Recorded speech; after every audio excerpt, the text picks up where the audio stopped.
8.4 Exponential and Logarithmic Equations. To start off, let's simplify these expressions here. The first one, we can use a log law. We can move the 5 down in front, and so that would be 5, and then log of 10. Now we know that the base here is 10 when it's not written, so 10 to what exponent gives me 10? Well, this would just be 1, so 5 times 1 is equal to 5. We could also do this just using our understanding of the log function. The base here is 10. We would say 10 to what exponent gives me 10 to the power of 5. So that's obviously 5. Let's try the next question. Might be a bit more difficult, so I'm going to use an x here to signify the answer that I'm looking for. And this is in exponential form, so I'm going to rewrite it into log form, even though there's already a log up here. So I'm going to use this as the base of the log, so log a, base a, and the argument will be x here, will equal the exponent that I'm freeing up. And you can see that since the log base here is the same, then x is just equal to b, which means that this simplifies to b. Now that's useful and also quite understandable. If you look at this, a to what exponent gives me b? And then whatever that exponent is, I give a that exponent and it equals b. So this does make sense. These two results could be considered like log laws, but they're not officially log laws. The next one here is a trap that a lot of students fall into. We've got an exponent here in the argument, but it's not the exponent for the whole argument. So we cannot take the 5 and just drop it in the front. We've got to split this and this term up using our log laws. So we've got the log of 10 to the power of 5. Then since we're multiplying in here, we can separate this and add instead. And so we get the plus the log of 2. And now we can bring down the 5 because it's the exponent for the whole argument here. So we get 5. And then log base 10 of 10 is just 1, so that's just 5. And then we can do plus log 2, nothing to simplify here. Let's solve these. This would be a logarithmic equation, and this an exponential equation. First one here, and its common trap is somebody doesn't see the coefficient here. In rewriting this log into exponential form, there is no fourth position, so there's only this, which is the exponent. If we rewrite it, there's the base and the argument, so there's no room for this. So first step, we need to get rid of the negative and put it over here. Other than that, we can actually take it and put it as an exponent here, which would work. But we just need 3 positions here. Now we've got log base 10, there's the exponent, and there's what it equals. So x is equal to 1 over 100, or 0.01. Next one is the same idea. If we have this in exponential form, this coefficient, there's no place for it. We have a base, we have an exponent, and we have the log's argument, and this can't happen. So we need to get rid of this 2 before we do anything to this equation. So 6 divided by 2 is 3. Actually, that was enough for this one. Now we can see that x is just equal to 1. Solving these ones, this 2 is kind of annoying, so I'm going to use one of the log laws and move it up into the exponent position. That will give us log x squared is equal to log 25. Now we've got the same base here, and so it's just x squared is equal to 25. Now normally we take the square root of both sides and we get plus or minus x here. So we get plus or minus 5. But because we're inside the log here, we can't have a negative argument, and so we only want the 5 as our answer. For the next one, I definitely don't want to multiply out this binomial 5 times. That would give me a degree 10 polynomial. That just looks like a nightmare. So I'm going to use the same log law here, except in reverse. I'm going to take this exponent and move it down to the front to become a coefficient instead. Next thing is, I don't like that there. Doesn't really have a place, especially since I want to get this into exponential form next. So I need to divide both sides by that 5 so that I only have the 3 positions, the base, the argument, and the exponent. So now that I've done that, this just equals 2 here. Now I can rewrite this. This will be the base, this will be the exponent, and this is the answer. And we're just left with a quadratic. I'm going to move it all to one side, so 0 equals x squared minus 8x minus the 9. And it looks like I can factor this one to solve it, so I get x minus 9, x plus 1, which means that x equals 9 and negative 1. Now you might be wondering why the negative 1 isn't extraneous in this question. So if we try these values out, if we put 9 in here, then we get 9 squared is 81 minus 8 times 9 is 72. So 81 minus 72 is 9. So that's a positive argument, so that value is fine. What about the negative 1? Put it in there. Negative 1 squared is 1, and negative 1 times negative 8 is positive 8. So it's actually 1 plus 8 gives us an argument of positive 9 again. So both of these are good solutions. Let's try this one. We've got all the same base, so that's a good thing. That means that if we're adding these two logs and we have the same base, we've got a log law that can help us combine them. So we'd be multiplying inside there. The next thing we can do is, since we've got the same base and log on both sides, then the arguments must be equal. So it's just 4x equals 12, which means that x equals 3. Let's try this one here. We've got the same log on both sides, the same base on both sides here. So let's put these on the same side so maybe we can combine them. So let's see, plus log base 2 x minus 4 and plus log base 2 x minus 4. That will take it off this side here. So on this side, we are now adding logs and they have the same base. So we can rewrite this as the same log. And we're going to multiply these arguments. So x minus 6 times x minus 4.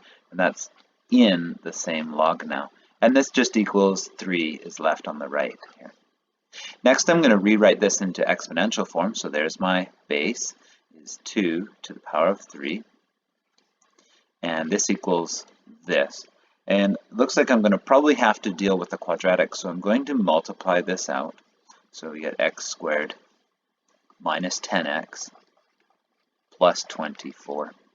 I'll move everything to one side, so I'll have 0 is equal to x squared minus 10x plus, and 2 to the power of 3 is 8, so 24 minus 8 is 16. Now we want to factor this probably to solve it. So x minus 8 and x minus 2, and that means that x is equal to 2 and 8. And just doing a quick check, right here we had that x minus 6 needs to be greater than 0, which means that x needs to be greater than 6.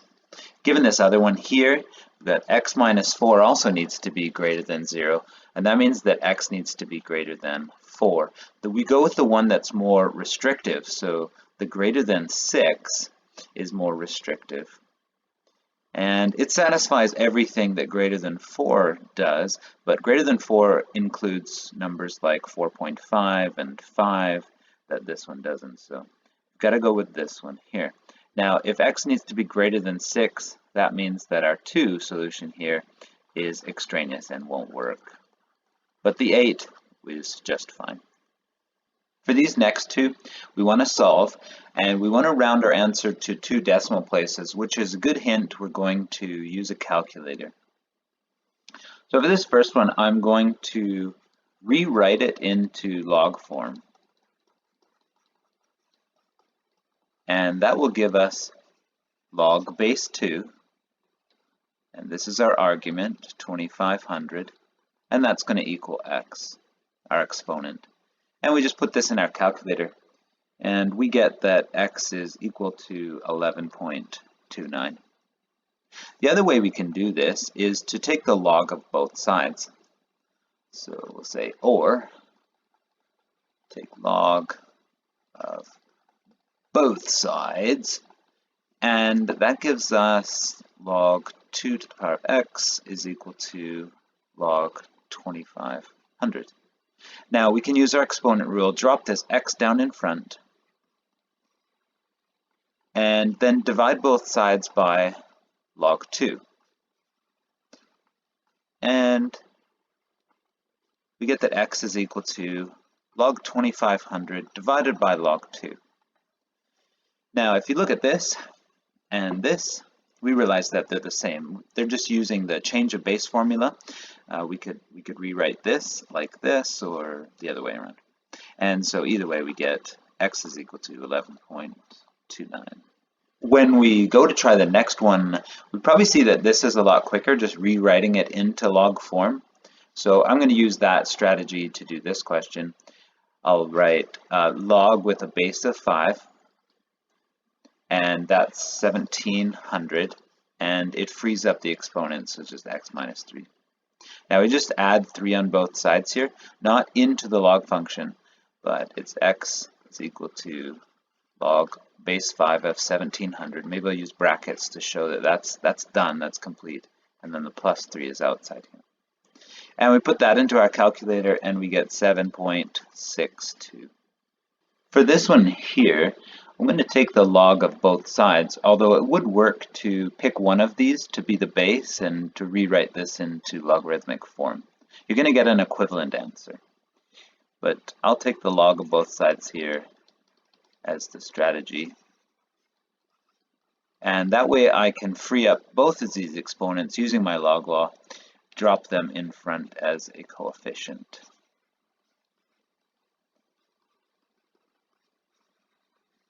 And now I'm going to distribute in the log into the binomial. I need to get these x's on one side and all the numbers, anything that doesn't contain an x, on the other side. So this is always the strategy we use if there's more than one x in an expression or equation like this. Get them to one side so we can factor it out so that there's only one x and we can now solve for it. So 3x log 6 plus log 6 is equal to x log 8 plus 3 log 8. Now this x needs to come to this side, and this log 6 needs to go to that side. So 3x times log 6 minus x log 8. And then on this side we already had a 3 log 8 minus log 6. Now to get 1x, as I mentioned, we're going to factor out the x. And then we can solve for it.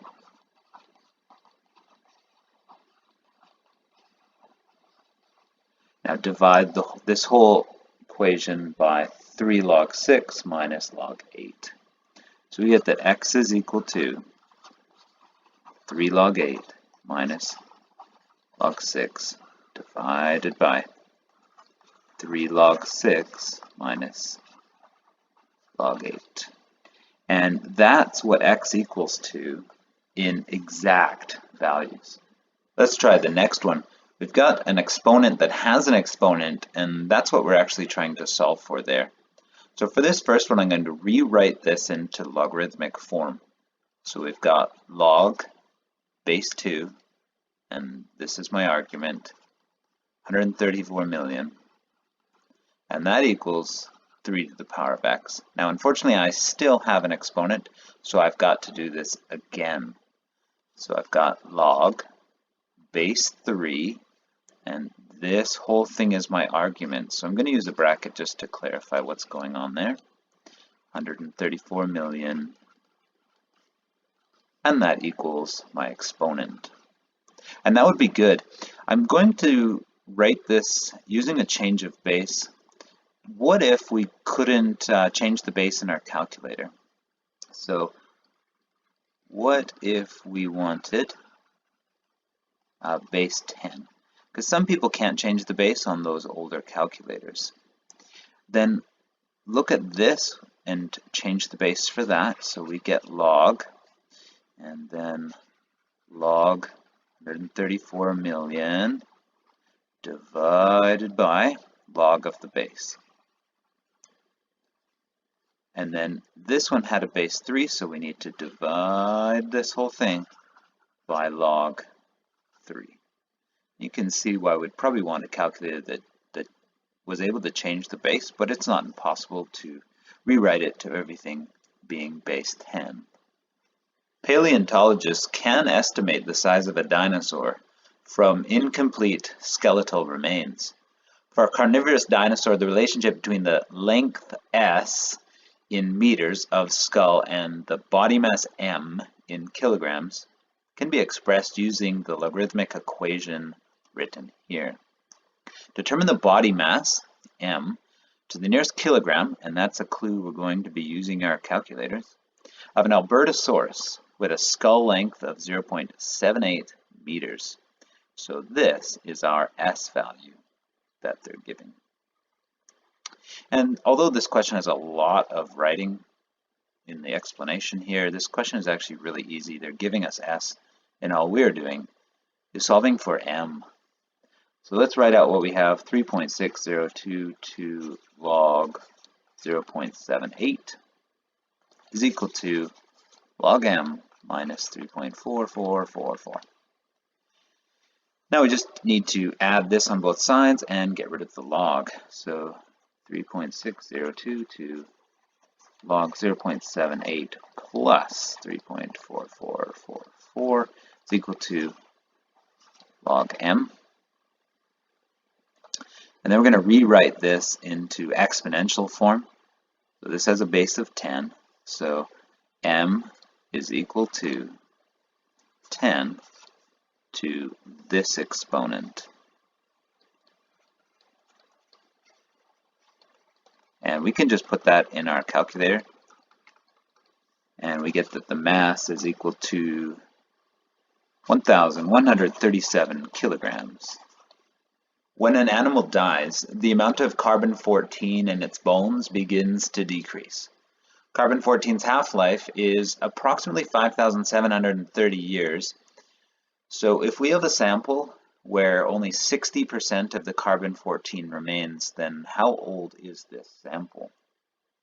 So this is a half-life question, and so let's set up our half-life equation. Our amount at time t is equal to our starting amount a0 half to the power of t for time divided by our half-life. Now our amount at time t is 60%, and we can write that as a decimal.